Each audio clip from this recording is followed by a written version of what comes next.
I'm Axel Cushing, Editor-in-Chief at GameLuster, and this is The Score, a weekly digest of news and commentary from GameLuster and around the industry for the week ending June 24th, 2023. While Summer Games Fest is now completely finished for the year, there appears to be some lingering unhappiness regarding the presentation. In an interview with Canadian Broadcasting Corporation, Jeff Keighley addressed complaints that the main SGF presentation he hosted was lacking in any diversity in its presenters.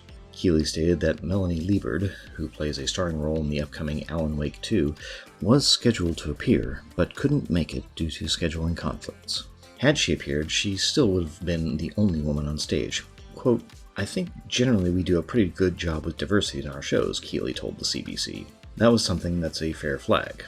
End quote. Despite his statement, this particular criticism feels strangely unjust leveled at Keighley. Historically, he has had women on stage in other presentations, which suggests in this instance that Keighley could not secure the presenters he wanted. Ultimately, the situation feels like another typical burst of internet outrage.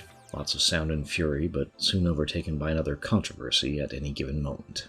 Bungie this week seemingly stepped on their sword when a story cutscene in the weekly seasonal mission for Destiny 2 showed elements taken from a piece of fan art. The cutscene displayed a static scene element which is virtually identical to a piece created by Julian Felona, allowing for minor changes in color and style. Felona himself mentioned the similarity on Twitter, which ultimately led to Bungie acknowledging the error and promising to make arrangements to compensate Felona. According to Bungie, an unnamed external vendor who helped create the cutscene used the piece as reference in the mistaken belief that it was official Bungie artwork. This is not the first time this has happened. A similar incident occurred almost 2 years ago with much the same outcome, though it's not clear if the same external vendor was responsible in that incident. It's a testament to Felona's talent that his art was mistaken as official, and some of his other pieces have been featured on Bungie's website previously. But the fact this happened again is not a good look for Bungie, at a time when they are already under fire for other issues surrounding Destiny 2. One has to wonder what sort of oversight Bungie is exercising over its external vendors,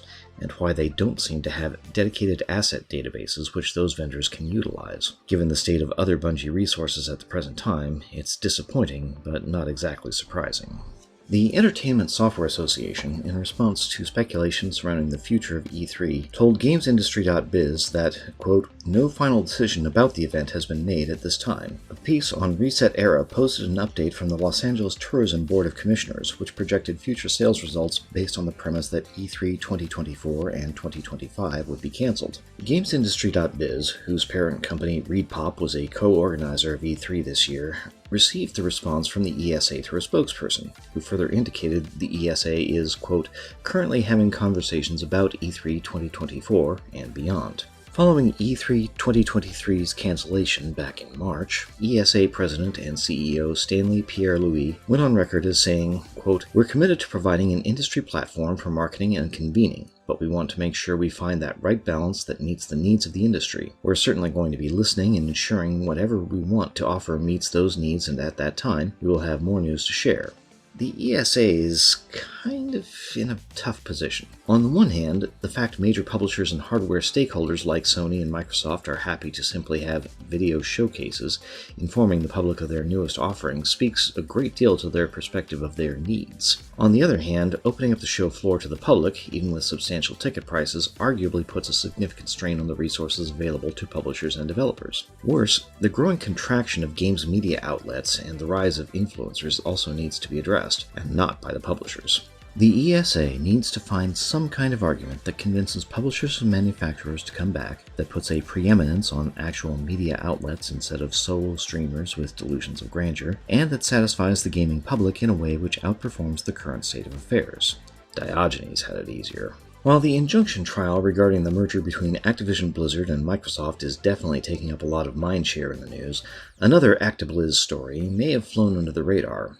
A recent proposal submitted by the AFL-CIO Equity Index Fund to Activision Blizzard shareholders was voted down by a 2-to-1 margin of the voting shareholders. The non-binding proposal urged the company, quote, "to adopt and publicly disclose a policy on its commitment to respect the international human rights of freedom of association and collective bargaining."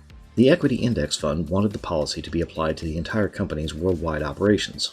to openly commit to non-interference regarding employee unionization efforts, and a ban on management attempts to undermine or pressure employees not to unionize, as well as a process to identify and punish violations of the policy. 65% of the shareholders voted against the proposal, apparently accepting Activision Blizzard's word that the company, quote, strongly supports employee freedom of association and has a demonstrated history of good faith collective bargaining, end quote. While the Communication Workers of America have been responsible for organizing QA testers at Raven Software and Blizzard Albany, and have submitted complaints to the National Labor Relations Board regarding prior misconduct at Activision Blizzard, the proposal was likely destined to fail. First, it was non-binding, which would have meant that Activision Blizzard could have smiled and nodded its collective head and done precisely nothing without any actual penalty, save for the AFL-CIO's eventual denunciation.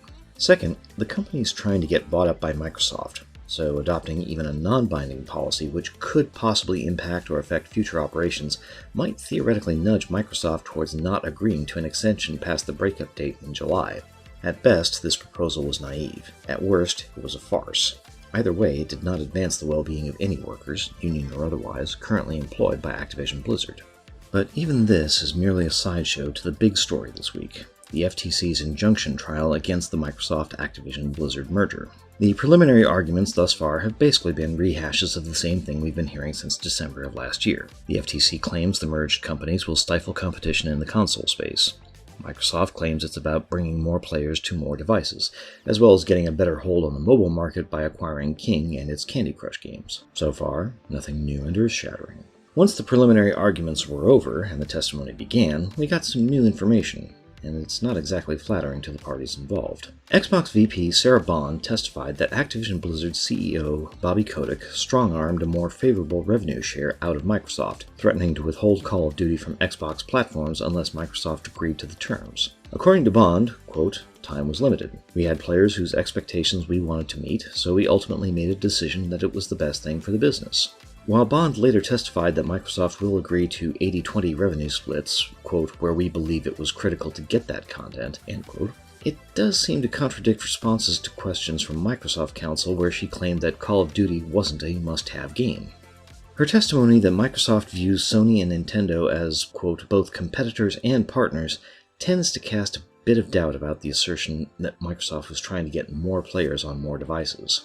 With regards to cloud gaming, Bond testified Microsoft had been working on a dedicated cloud gaming service as of September of last year, but stopped working on it over regulatory concerns as well as operational cost issues. This is likely what moved Microsoft to strike deals with other cloud gaming providers. Complementing this testimony was testimony from former Stadia product lead Dov Zimring regarding some of the details surrounding Google's failed attempt at cloud gaming. It's telling that when Google prototyped Stadia on Windows, they projected that running on Windows servers would have doubled their operating costs, which doesn't exactly speak well of Microsoft's products from a cost efficiency standpoint insofar as cloud gaming is concerned.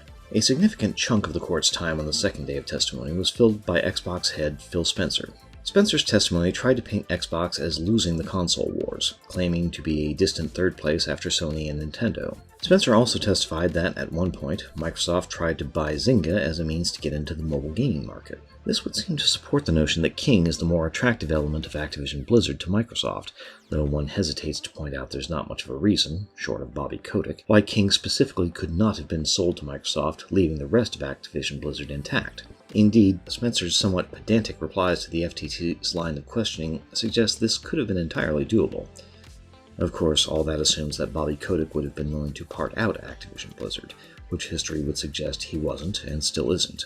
Perhaps the single most damning testimony from Spencer, however, came regarding Microsoft's acquisition of Bethesda. Spencer openly stated that the reason Microsoft bought Bethesda was because Sony had potentially made an agreement with Bethesda to make Starfield a PlayStation exclusive. It was not confirmed by Sony CEO Jim Ryan that such a deal was being considered when he went up on the stand. Microsoft got it in their collective heads it would happen and decided to buy Bethesda over a maybe. Aside from the speculative circumstances, this sounds almost exactly like what happened the last time Microsoft panicked and bought up a studio just to secure an exclusive. The studio then was Bungie, and the exclusive was Halo. Sure, it made Halo almost a household name, but given the arc both the franchise and its originator have taken in the over 2 decades since, it doesn't exactly seem like a good thing for gamers. And yet, Microsoft seems to want to repeat history and hope that it will somehow catapult them to the success they believe they deserve. There have been invidious comparisons between Sony and Microsoft regarding exclusives made over the last few months. Equally invidious comparisons have been made regarding acquisitions both companies have made. The singular point which those making the comparison seem to ignore is that the FTC is not currently attempting to correct behavior by Sony or Nintendo. The issue at hand is the merger between Microsoft and Activision Blizzard. Will the FTC attempt to investigate Sony or Nintendo at a later date? I genuinely think it depends on how things fall out from this case. Given the benign neglect the FTC has demonstrated since the millennium as far as major tech-related mergers, it's perhaps understandable that they're a little rusty. But those who want to see the FTC have a legitimate shot at uncovering any market harms by Sony or Nintendo need to understand that their ability to do so may very well depend on successfully demonstrating the market harm from this merger. The precedents will be established, the boundaries of what is and is not acceptable behavior from publishers and console makers will be defined, and the FTC will be able to proceed from a position of authority. From my perspective, Microsoft's purported goal of getting more players on more devices, if not an outright lie, is at least a gross prevarication. The assertion that this merger will somehow make things better for gamers strains the sense of credulity. Microsoft's judiciary whining that they can't compete and thus should be allowed to buy their way to a better position instead of actually retooling and try to figure out ways to improve their products is beyond contemptible. Until this trial, I used to think Phil Spencer was something of an improvement on previous Xbox heads, certainly compared to predecessors like Don Mattrick. Not so much anymore. Better than Don Mattrick does not mean good. Microsoft is slowly coming up on a quarter century of trying to figure out game consoles in particular, and the games industry in general. If they can't do so after the countless billions of dollars they have spent on R&D, on development, on production, and on acquisitions, then there's no good reason to permit them to continue their insanity. If you've enjoyed this podcast, please like and subscribe. You can find other news articles along with guides, reviews, and features on our website, GameLuster.com. The opening music for the score was written and performed by Nirav Gandhi. I'm Axel Cushing, Editor-in-Chief at GameLuster, and this has been The Score. Thank you for listening.